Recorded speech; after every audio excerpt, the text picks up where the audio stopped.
दोस्तों, मैं सोनाली एक बार फिर से स्वागत करती हूँ मेगा माइंड में। मैं अभी तक आप लोगों को बहुत ही महत्वपूर्ण वस्तुनिष्ठ प्रश्नों को बता चुकी हूँ और आज मैं आप लोगों को काव्य खंड के पाठ 2 के महत्वपूर्ण प्रश्नों को बताने जा रही हूँ, जिस पाठ का नाम है प्रेम ऐनी श्री राधिका और अगला पद है करील के कुंजन ऊपर वारो, जिसका कवि है रसखान। सबसे पहले हम इस पाठ में रसखान के बारे में कुछ महत्वपूर्ण जानकारियाँ प्राप्त करेंगे, जिससे कि हमें याद करने में आसानी होगी। सबसे पहला है रसखान द्वारा रचित ग्रंथ है, अर्थात रसखान द्वारा रचित ग्रंथ है, उन्होंने किस ग्रंथ की रचना की थी? इसका आंसर है प्रेम वाटिका। प्रेम वाटिका। दूसरा है रसखान का रचना काल था। रसखान का रचना काल क्या था, यानी कि वो किस काल में अपनी रचना को करते थे? इसका आंसर है जहांगीर का राज्यकाल। जहांगीर का जो राज्यकाल था वही उनका रचना काल था। अगला क्वेश्चन है रसखान के इष्ट थे। रसखान के इष्ट कौन थे? इसका आंसर होगा भगवान श्री कृष्ण। वे भगवान श्री कृष्ण को बहुत ही ज़्यादा मानते थे। अगला है रसखान को गोस्वामी विट्ठलनाथ ने किस मार्ग में दीक्षा दी? रसखान को गोस्वामी विट्ठलनाथ ने किस मार्ग में दीक्षा दी? इसका आंसर होगा पुष्टि मार्ग में। इसका आंसर क्या होगा? पुष्टि मार्ग में। अगला पढ़ेंगे रसखान किस प्रकार के रचना में सिद्ध थे?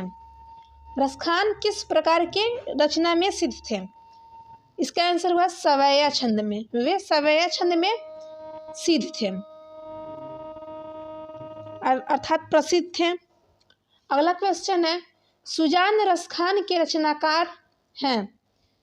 सुजान रसखान के रचनाकार हैं। सुजान रसखान एक कविता है और उसके रचनाकार है रसखान। अगला क्वेश्चन देखिए रसखान ने अपनी रचना में माली मालिन किन्ने कहा है?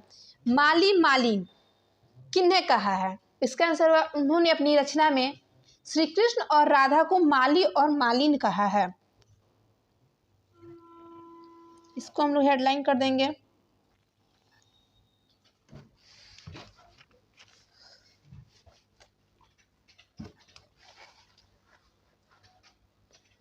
अगला देखेंगे तगार का शब्दार्थ है। तड़ाग का शब्दार्थ है। इसका आंसर हुआ नदी। इसका आंसर होगा नदी। कौलधौत का पर्याय है। कौलधौत का पर्याय है। इसका आंसर होगा इंद्र। पर्याय मिस होता है पर्यायवाची। अगला नंबर है सवैये में रसखान कैसी आकांक्षा प्रकट की है? इस सवैये में रसखान की कैसी इच्छा प्रकट की है? ब्रजभूमि निवास की। उन्होंने इस सवैये में ब्रजभूमि निवास की इच्छा को प्रकट की है।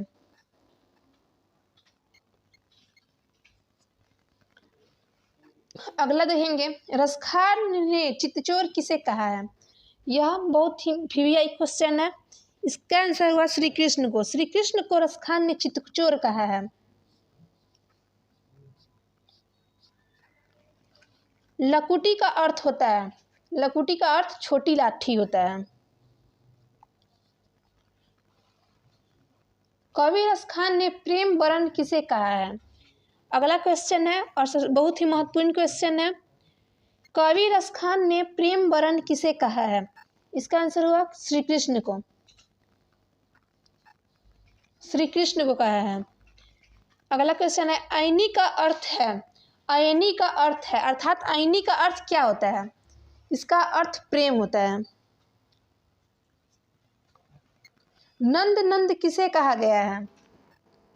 इस पाठ में नंद नंद किसे कहा है? किसे कहा गया है? इसका आंसर हुआ श्री कृष्ण को। श्री कृष्ण को नंद नंद कहा गया है। अगला क्वेश्चन है सुजान रसखान किस प्रकार की रचना है? सुजान रसखान किस प्रकार की रचना है? इसका आंसर हुआ कृष्ण की भक्ति संबंधी, अर्थात यह रचना, इस रचना में कृष्ण की भक्ति से ही संबंधित बातों की चर्चा की गई है। प्रेम वाटिका, अगला क्वेश्चन है, प्रेम वाटिका किस प्रकार की रचना है? प्रेम वाटिका बहुत ही महत्वपूर्ण क्वेश्चन है ये। प्रेम वाटिका किस प्रकार की रचना है?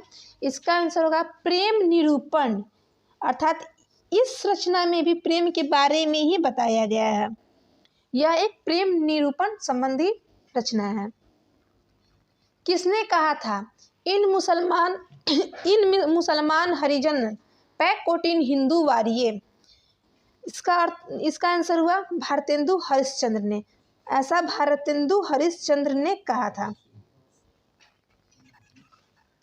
अगला क्वेश्चन है, कवि रसखान ने अपने दोहे में बेमन किसे कहा है? कवि रसखान ने अपने दोहे में बेमन किसे कहा है? इसका आंसर हुआ भक्त के रूप में स्वयं को, अर्थात भक्त के रूप में उन्होंने अपने आप को बेमन कहा है। रसखान को, अगला क्वेश्चन है, रसखान को किसने दीक्षा दी? बहुत ही महत्वपूर्ण क्वेश्चन है ये। रसखान को किसने दीक्षा दी? इसका आंसर है स्वामी विट्ठलनाथ ने। स्वामी विट्ठलनाथ ने रसखान को दीक्षा दी। मनमानिक, अगला क्वेश्चन है, मनमानिक में कौन सा अलंकार है? मनमानिक में कौन सा अलंकार है? इसका आंसर हुआ रूपक अलंकार। इसमें रूपक अलंकार है। रसखान किस काल के कवि हैं? अगला क्वेश्चन है, रसखान किस काल के कवि हैं? तो इसका आंसर हुआ भक्ति काल के। रसखान भक्ति काल के कवि हैं।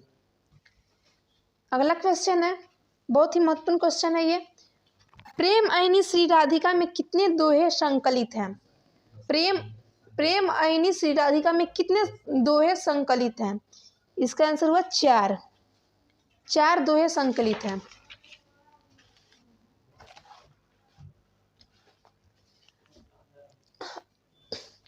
अगला क्वेश्चन है, करील के कुंजन ऊपर वारों के अंतर्गत कितने सवैया संकलित हैं? इसका आंसर हुआ 1, अर्थात इसमें एक ही सवैया संकलित है। माली किसे कहा गया है? मालिन और माली किसे कहा गया है? इसका आंसर हुआ राधा कृष्ण को माली और मालिन कहा गया है। इस पाठ में, अगला क्वेश्चन है, इस पाठ में चित्चोर किसे कहा गया है? इसका आंसर हुआ इस पाठ में चित्चोर श्री कृष्ण को कहा गया है। अगला क्वेश्चन है, स्वामी रसखान हिंदी के लोकप्रिय कवि हैं। रसखान हिंदी के लोकप्रिय कवि हैं। इसका आंसर है जातीय। रसखान हिंदी के जातीय लोकप्रिय कवि हैं। अगला क्वेश्चन है, स्वामी विट्ठल, क्वेश्चन है, प्रेम वर्ण का अर्थ है, अर्थात प्रेम वर्ण का क्या अर्थ होता है? इसका आंसर है प्रेम वर्ण का अर्थ होता है प्रेम के रंग। इसका आंसर होता है प्रेम के रंग। अगला क्वेश्चन है, माली मालिन कौन सा समास है? माली मालिन कौन सा समास है? इसका आंसर है द्वंद्व समास। अगले वीडियो में हम लोग समास के बारे में भी पढ़ेंगे और अधिक ग्रामर के भी बारे में पढ़ेंगे, इसलिए हमारे चैनल बने लग रहे हैं और हमारे वीडियो को लाइक, शेयर एंड सब्सक्राइब ज़रूर करें। धन्यवाद। मिलते हैं अगले क्लास में।